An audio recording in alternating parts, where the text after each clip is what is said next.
Oke, selamat datang lagi. Kali ini kita bakal ngobrolin sesuatu yang nggak kelihatan, tapi wah, penting banget. Anggap aja ini sistem operasinya ekonomi global.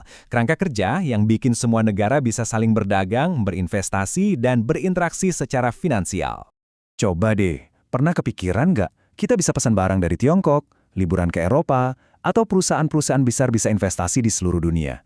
Semua ini terjadi lancar aja, padahal nggak ada tuh yang namanya satu mata uang dunia. Gimana caranya? Nah, pertanyaan ini adalah inti dari pembahasan kita hari ini. Jawabannya ada di sini, Sistem Moneter Internasional, atau kita singkat aja SMI.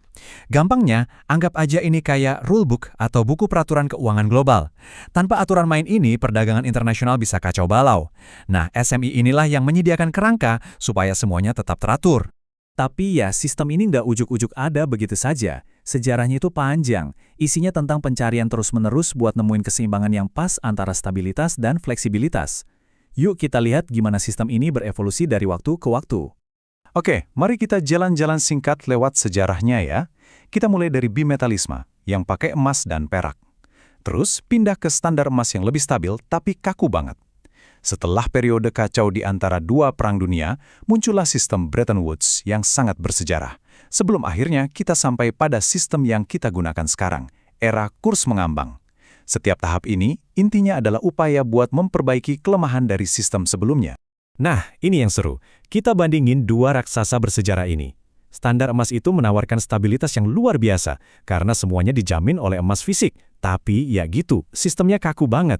Di sisi lain, ada Bretton Woods yang menciptakan stabilitas yang lebih terkelola, dengan dolar AS sebagai jangkarnya. Sistem ini bahkan melahirkan IMF dan Bank Dunia loh, tapi ada satu kelemahan fatalnya. Nah, ini dia pertanyaan krusialnya. Seluruh sistem Bretton Woods itu bergantung total pada kekuatan dolar AS. Jadi, begitu Amerika Serikat mulai mengalami defisit yang besar, seluruh bangunan sistem yang sudah susah payah dibikin ini mulai retak dan akhirnya ambruk. Runtuhnya Bretton Woods itu membawa kita ke era yang sekarang. Sebuah sistem yang dasarnya adalah fleksibilitas, di mana nilai mata uang dibiarkan mengambang bebas sesuai kekuatan pasar. Tapi, seperti yang bakal kita lihat, fleksibilitas ini ada harganya. Jadi, mari kita bedah perbedaan utamanya. Sistem lama, kayak Bretton Woods, itu pakai kurs tetap. Enaknya, stabil dan gampang diprediksi buat perdagangan. Tapi minusnya, kaku banget dan butuh cadangan devisa yang jumbo buat mempertahankannya. Nah, sistem kita sekarang pakai kurs mengambang. Jauh lebih fleksibel, tapi ya itu kelemahannya adalah sistem ini bisa sangat nggak stabil dan rentan banget sama spekulasi. Di sistem yang lebih bebas kayak gini, jelas kita butuh wasit kan? Nah, beberapa lembaga utama inilah yang berperan menjaga ketertiban. Ada IMF, Bank Dunia, BIS, dan G20. Mereka inilah pengawas yang berusaha mencegah krisis dan menjaga sistem global tetap stabil.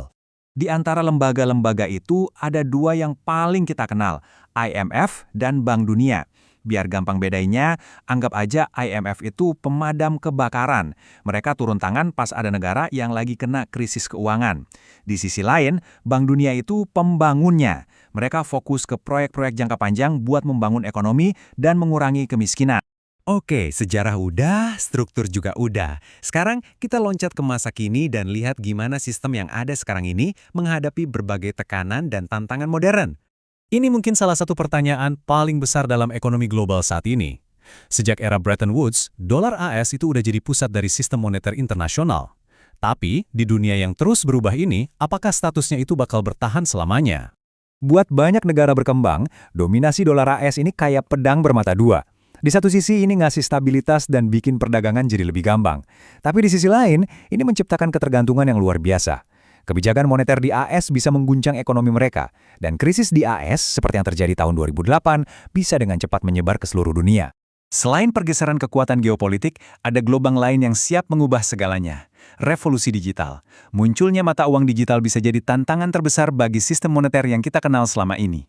Mata uang digital ini menawarkan potensi yang gila-gilaan. Transaksi bisa lebih cepat, lebih murah, dan bahkan bisa jadi cara untuk mengurangi ketergantungan pada dolar AS. Tapi, risikonya juga sama besarnya.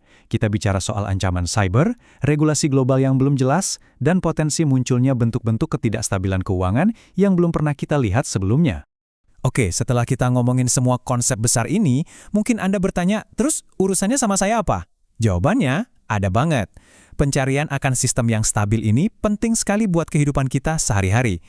Coba dipikirin, setiap kali Anda beli barang impor, entah itu kopi dari Brazil, HP dari Korea Selatan, atau bensin buat motor Anda, harganya itu dipengaruhi oleh nilai tukar mata uang. Kalau sistem ini nggak stabil, harga barang-barang itu bisa tiba-tiba naik. Lebih dari itu, kesehatan sistem moneter internasional ini secara langsung mempengaruhi ekonomi negara kita. Sistem yang stabil itu mendukung perdagangan, yang artinya menciptakan lapangan kerja. Sebaliknya, sistem yang kacau bisa memicu krisis, mengancam pekerjaan kita, dan bahkan menggerus nilai tabungan kita. Pada akhirnya, ini adalah fondasinya. SMI adalah arsitektur tak terlihat yang menopang semua transaksi keuangan di dunia. Bagaimana sistem ini berevolusi ke depannya akan menentukan seperti apa wajah uang dan keuangan di masa depan. Jadi kita kembali ke pertanyaan awal. Sejarah sudah menunjukkan bahwa sistem ini terus berkembang untuk menghadapi tantangan baru. Dengan munculnya kekuatan ekonomi baru dan teknologi digital yang masif, pertanyaan terpenting sekarang adalah sistem operasi versi berikutnya untuk ekonomi global kita ini seharusnya seperti apa ya untuk bisa menavigasi dunia yang makin kompleks ini?